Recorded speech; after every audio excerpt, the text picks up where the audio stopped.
അത്ര സുഖം പോരാ.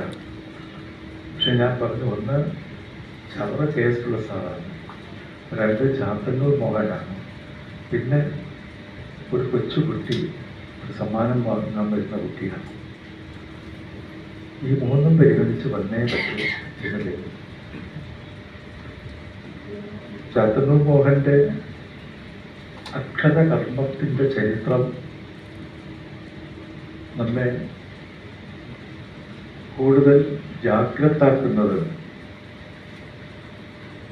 കഴിയുന്നത്ര മനസ്സിൻ്റെയും സമൂഹത്തിൻ്റെയും കറ പുരളാത്ത അക്ഷരം ശേഷിപ്പിക്കണം എന്നാണ്.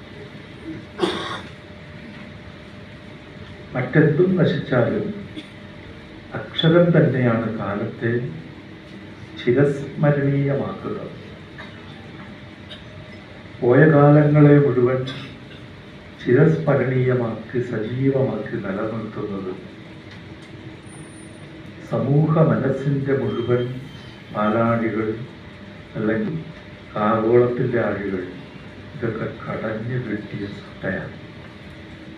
അതുകൊണ്ട് ഓരോ അക്ഷരത്തിനുള്ളിലും ഓരോ വാക്കിനുള്ളിലും ഒരു മഹാസാഗരം ഇരമ്പുന്നുണ്ട്, ജീവിതം ഇരമ്പുന്നുണ്ട്, പ്രകൃതി മുഴുവൻ ഇരമ്പുന്നുണ്ട്, പ്രപഞ്ചത്തിൻ്റെ നിത്യധർമ്മങ്ങൾ മുഴുവനും ഇരമ്പുന്നുണ്ട്. അതുകൊണ്ട് മനുഷ്യരാശിക്ക് ഈ പുതിയ കാലത്തിൻ്റെ AI തുടങ്ങിയുള്ളത് കൊണ്ട് മറ്റു പലതും നഷ്ടപ്പെടാം, പക്ഷേ നഷ്ടപ്പെടരുതേ ഈ മൊഴി എന്നാണ് എൻ്റെ പ്രാർത്ഥന.